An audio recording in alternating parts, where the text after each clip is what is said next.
Nei. Til lille Laugits. Ja, jeg glemte å sjekke det før vi kjøpte den. Skal vi oppsummere denne GS-klippet igjen da? Ja, få se. Nå har vi kjørt den i noen uker. Det har vi. Hvordan føler du det har gått? Tja, det er litt sånn, jeg vet ikke helt det. Vi er vel sånn passe, han klipper pent da. Det er vel det eneste positive vi kan si om den. At den klipper pent. Ja. For det gjør den. Det gjør den. Når han først, eller de områdene han bestemmer selv vil klippe, de klipper den pent. Ja, det gjør den. For det, ja. Han er litt redd for sånne kanter og sånn. Han er veldig redd. Ja, det er riktig. Det blir liksom bredere og bredere for hver gang han klipper da, eller Det er hun. sant. Vi skal legge litt på denne filmsnutten her, noen klipp fra telefonen, Ja. som vi får, når vi får meldinger av den dumme gressklipperen. En Dream A1 Pro 800, som står for 800 kvadratmeter. Ja. Det aksepterer ikke denne klipperen her. Den Den vil ikke ikke ha 800 kvadratmeter i det hele tatt. Nei. Den vil bestemme selv. Den har målt opp 565 kvadrat. Ja. Fordi det som er problemet når vi kjører den opp, det er jo den dumme appen som følger med. Den forteller jo ikke hvor langt vi har kjørt når vi går opp grensene. Nei. Det er først når du kommer tilbake til start at du får beskjed om at du har kjørt for mye. Ja. For vi gikk jo opp den grensen først en gang. Da fikk vi beskjed om at vi hadde kjørt for langt. Ja. Så da, den eneste løsningen i appen da, det var å rygge hele veien tilbake til der du trodde du hadde nådd 800 kvadratmeter. For det gikk ikke an å justere katter i appen. Nei. Det var helt umulig. Så da måtte vi slette det vi hadde gjort, Ja.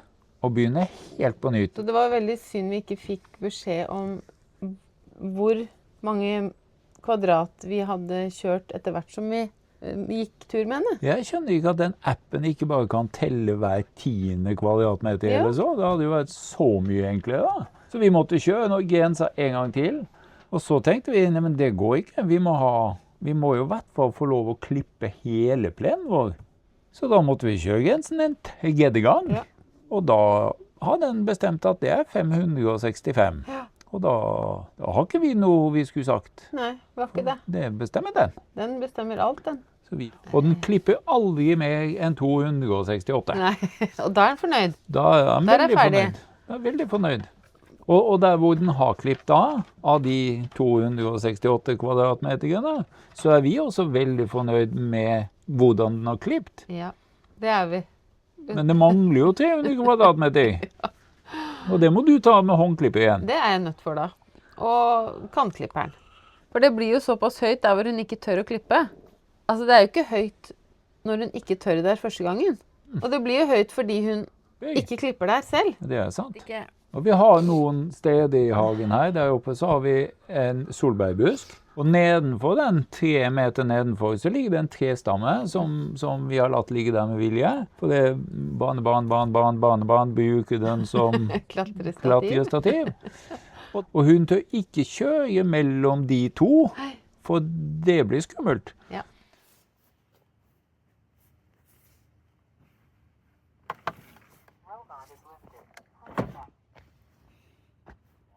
Så der oppe blir det ikke klippet i det hele tatt. Det gjør ikke det. Så vi får meldinger fra appen. Den finner jo aldri veien tilbake til ladestasjonen. Så vi må gå inn i appen og starte henne der. Og så kjører hun og klipper helt til hun går tom for strøm og maser om at hun er tom for strøm, så hun må hjem til ladestasjonen. Da kan vi se på den appen at hun driver og svimer rundt midt ut på plenen og leter etter veien hjem. Returnerer til ladestasjonen, står det. Er det mulig å se? Jeg vet ikke. Så skal du få se det, vet du. Da står han der. Og ladestasjonen, den er der. Da må den bæres. Og så kan det bli stille, og så får vi en ny melding hvor det står «Jeg finner ikke ladingen min». Nei. Da står hun jo midt ute her uten strøm da. Da står hun uten strøm. Så trykker vi på en knapp hvor vi sier «Gå og finn ladingen din, du». Og da hender det at hun kommer ned til der hvor ladingen står. Ja. Og parkere en 40-50 centimeter ved siden av. Sånn gjerne parallelt, det heter. Parallelt. Med ladestasjonen. Ja. Hun nekter å kjøre inn i ladestasjonen. Hun gjør det. Og andre ganger så parkerer hun inntil ladestasjonen med snuten sin. Men igjen, hun nekter å kjøre inn. Og da må vi bære henne på plass. Og så hvis vi da bærer henne på plass når hun er tom for strøm, så husker hun at vi har bært henne. Og da får vi ikke lov å bruke henne før vi har tastet inn den PIN-koden. Og det må vi gjøre på Gresklipperen, og det er litt vanskelig hvis vi ikke er hjemme da. Ja. Så da får vi ikke startet den før vi kommer hjem. Nei, men hun klipper pent da. Hun klipper veldig pent. Men jeg vil jo foreslå at hvis dere som ser på dette her har lyst på en robotgressklipper, da foreslår jeg at dere velger noe annet enn en Dream A1, uansett hva det kommer etter A1. Hvis noen der ute skal ha en robot, gå for et kjent merke, gå for Stihl eller Husqvarna. Ja. Uten at vi har ingen kjennskap til det, men jeg regner med at de kan lage maskiner. Ja, de har jo holdt på i mange år.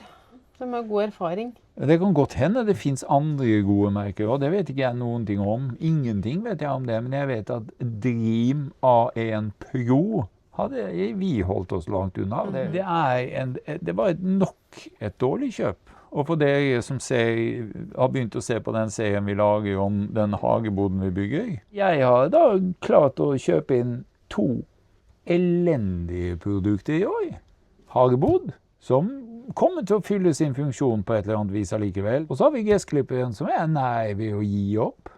Jeg er veldig glad jeg ikke kjøpte den til deg i bursdagspresang, fordi jeg liker ikke å gi bort dårlige presanger. Hvis vi hadde hatt en helt firkantet plen, uten en eneste plante eller hindring midt i plenen, er den perfekt. Da vil den være bra, tror jeg. Ja, det tror jeg også. Og vi kjøpte på Elkjøp, og det har jo ingenting med Elkjøp å gjøre, den klipperen. De bare solgte den. Det er ikke de som har laget den, for de som måtte tro det. Men vi burde kanskje ha skjønt det når vi kjøpte den på Elkjøp, fordi det er jo... Elkjøp er jo... De er gode på sånn telefoner og dataer og TV-spill kanskje. Og det er liksom som man sier om hold deg til det du kan. Kanskje det er litt sånn med... Det er sant. Men på en annen side, de selger jo kjøkken også nå. Altså kjøkkenskap og sånn? Ja, kjøkken full... Innredning? Ja. Nei, er det sant? Jeg tror det på Elkjøp, så tror jeg det heter Epok eller noe sånt. Epok-kjøkken. Hvorfor i all verden? Ja, det vet jeg ikke om er i all verden, men det er i hvert fall i Norge. Det er det i hvert fall. Og det gjør dette kraftselskapet og Power. Power, da. Ja, men vi var jo der en gang og kjøpte noe greier. Ja. Og da skulle de selge oss strøm også. Det stemmer det. Jeg tror det er et rent kraftselskap. Og han vi kjøpte, han var jo helt enig at det var veldig tullete.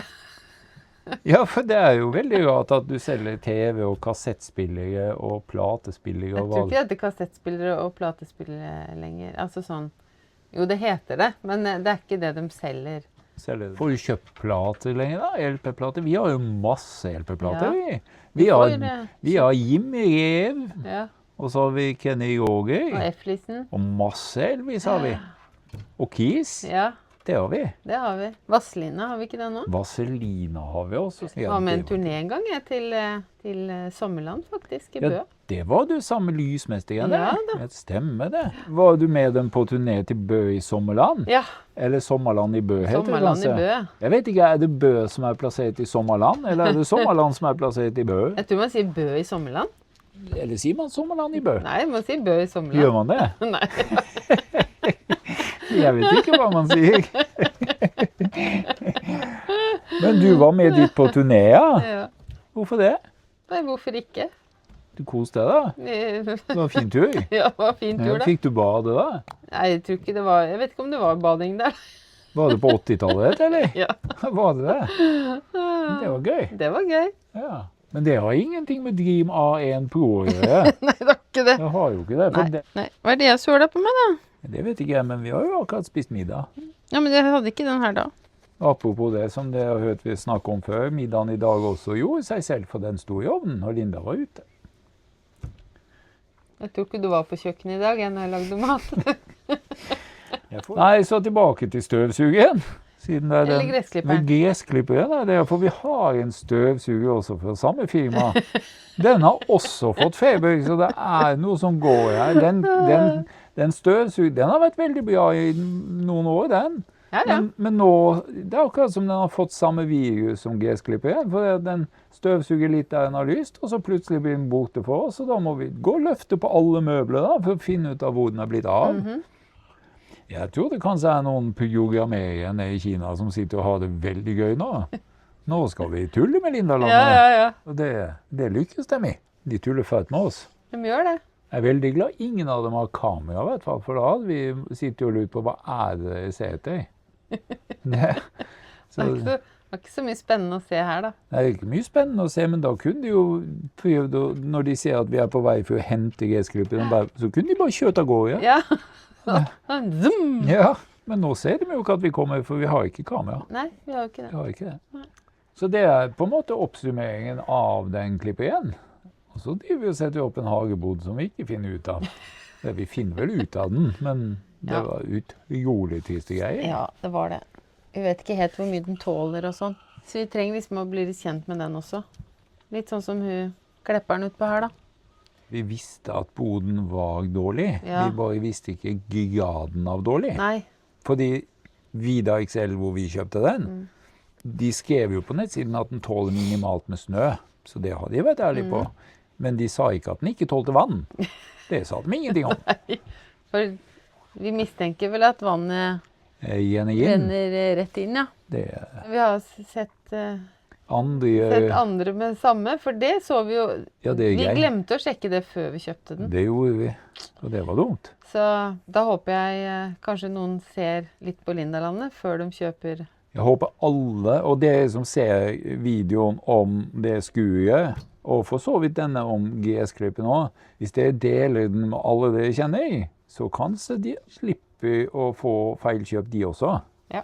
Det kan hende, og så må vi si det kan hende det er noen som er strålende fornøyd med den GS-klippen Dream A1 Pro, uansett hvilket tall som kommer etterpå. Det kan hende. Ja. Kan hende vi har fått et ordentlig dårlig eksemplar. Ja.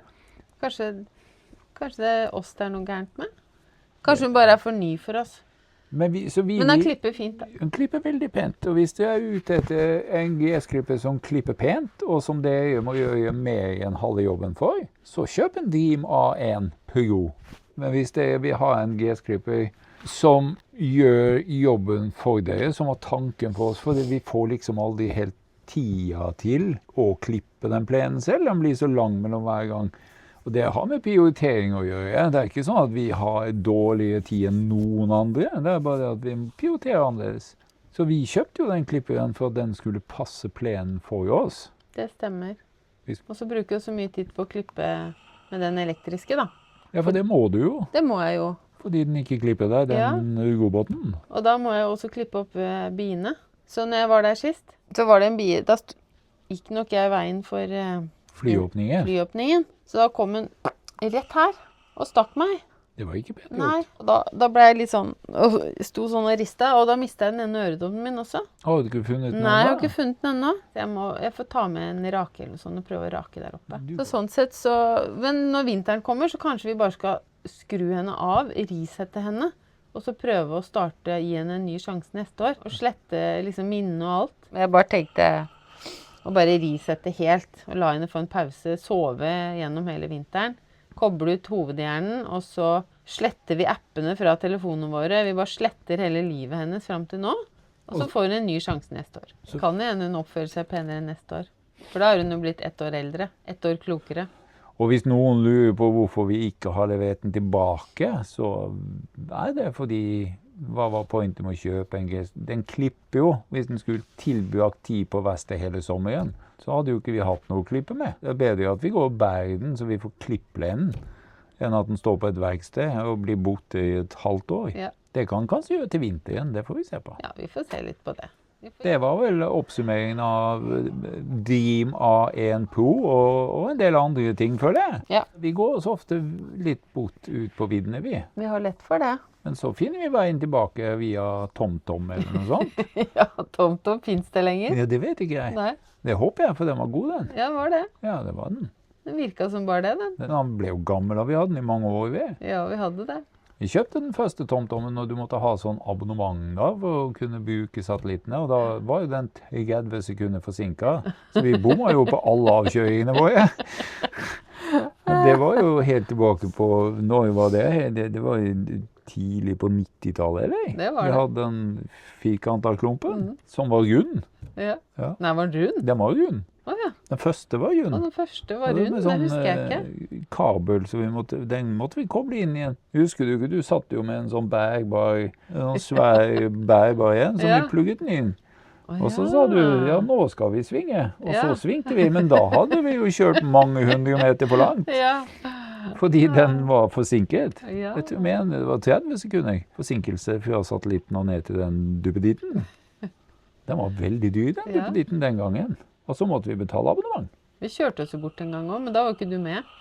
Da var ikke jeg med, for jeg kjører meg aldri bort, jeg. Og vi skulle jo til, da skulle vi til Bø.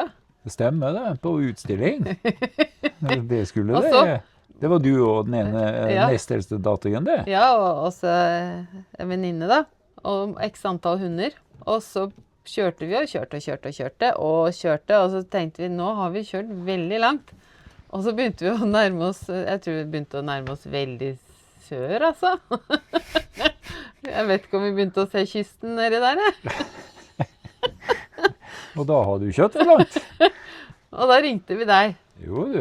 Og da forklarte du veien. Du greide i hvert fall å guide oss gjennom noen grusveier og omveier, og så vi kom fram til slutt da. Vi kom fram til slutt. Ja. Veldig slitne var det. Til Bø camping, Helt men til- det var en artig tur. Ja, Jeg har aldri ledd så mye, tror jeg.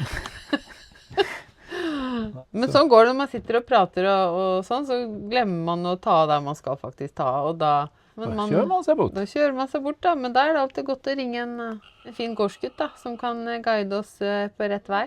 Så tenker jeg vi kan sende en liten hilsen til Hornindal, jeg. Ja, Til lille Laugitz, ja, som er en trofast seer på 1,5 år. ja. Han sitter jo og ser på Lindalandet til frokost, tror jeg vi fikk beskjed om. Ja. Det synes vi er veldig koselig. Hva er det han sier? Se på Lindalandet. Det sier han når han skal spise maten sin til frokost der. Ja, Og det synes jo vi er veldig koselig. Ja. Så da tar vi og så hilser vi til Lauritz. hei Lauritz. Og ønsker Lauritz en strålende dag Ja. i barnehagen, hvis han går i barnehagen. Ja, håper han får en superdag. Både han og søskene, og mammaen og pappaen. Og mammaen og pappaen. Og alle dyrene deres. Alle dyrene deres. Har de mange dyr? Ja. Å ja, det er sikkert ikke billig. Det har de. Bor de på en gård der, eller? Ja. Se det, du. Så det er, så vidt vi vet, så er Lauritz den yngste serien vi har. Det er veldig koselig. Og hvis en av dere som ser på nå mener at dere er den eldste, så må du gjerne legge inn en kommentar på det. Og fortelle oss hvor gammel du er. Så vi har et aldersspenn der fra 1,5 år Ja. og til Ja, hvor det får gammel vi som vite, helst. håper jeg. Ja, det håper Ja. jeg. Det hadde vært koselig. Veldig koselig, og om dere vil legge igjen en kommentar. Og hvis dere har en bedre erfaring med Dream A1 Pro enn vi har, så må dere også gjerne legge igjen en kommentar på det, eller fortelle litt om deres opplevelse av denne robot GGS-klipperen. For det er sikkert mange som er fornøyd med den. Det vil jeg tro, for Ja. de selger jo sikkert masse av det, kanskje spesielt fordi det er på tilbud. Det kan hende. Det vet ikke jeg. Jeg var så på Jula i går, da hadde de en sånn som tok det samme faktisk, 800 kvadratmeter. Den kostet bare 3000 kroner. Oi, Det gjorde den. Men det var en sånn MEEC, er det MEK det heter da? Det er Julas eget produkt. jeg er litt usikker. Det der er røde? De er røde, ja. Ja. Det er riktig. Røde Vi og har sorte. noen produkter fra MEK eller MIK eller hva de heter. De fungerer akkurat like bra som Biltema sitt. Ja. Det gjør det. Det gjør det. Det er jo det Eller samme vi- som du sa. Det var jo et par test i. Jeg vet ikke. Men det er fine butikker å gå i. Jeg har ingenting negativt å si om hverken Biltema eller Jula. Nei. Eller Claes Olsson for den saks skyld. Det er fine også- sånne duppeditt-butikker. Det er veldig fine mannebutikker, kaller jeg det. Veldig sjåvinistisk. Ja, men det er jo... Dameting der, ja. Ja. Men de har ikke bind. Det har de ikke. Det har de ikke. Men det er det eneste de ikke har, tror jeg. Jeg vet ikke om de har undertøy. Jo, de har undertøy. Jo, kanskje med rosa ting og Det kan rosa det. klær, rosa bukse kanskje. Ja, Rosa for arbeidstøy. For nå var du sjåvinistisk. Nei, jeg vet om mange menn som bruker rosa, jeg. Gutter og... Ja. Det er hyggelig for dem. Ja. Selv så føler jeg ikke at jeg kler rosa. Jo, du kler alt. Jeg kler alt. Alt kler den smukke, da. Alt kler den smukke. Den siste som kalte meg smukke, lever ikke lenger. Ja, men jeg lever jo. Ja, det var fordi jeg kommer i så mye trøbbel hvis du ikke gjør det. Nei, men da tror jeg vi takker for oss, Ja. og da takker vi for Lauritz. Ja. Og Tusen takk for at dere så på. Og tusen takk til alle som abonnerer. Og til alle dere andre. Hvis dere liker det dere ser. så abonner! Og husk, vi blir alltid glad. Få en tommel opp!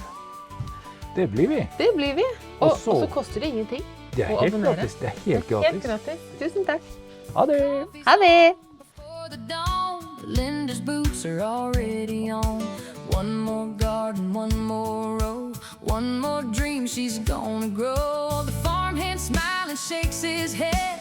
What's the next big plan? He said, oh, red tractor, muddy lane. Tusen takk for at dere så på. Og hvis du liker det du ser, så abonner. Hvis du ikke Liker det du ser, så la være. Det var en veldig rar måte å ta det på. Du får ta det en gang Jeg til. tror vi tar den en gang til, for det er jo mye hyggelig hvis folk abonnerer når de liker det. Da sier vi takk for at dere Takk så for på at dere så på. videoen i dag.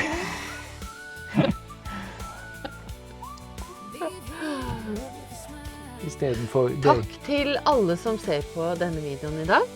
Og takk til alle som abonnerer, og til alle dere andre. Så vi blir glad for hver eneste abonnent. Nå har vi 913-14 abonnenter. 914, tror jeg. Vi håper å nå 1000. Det hadde vært en milepæl for Ja, oss. det hadde vært gøy. Det hadde vært kjempegøy, og vi er veldig takknemlige for de 914 som abonnerer så langt. Det er vi absolutt. Og så håper vi at det blir flere. Ja.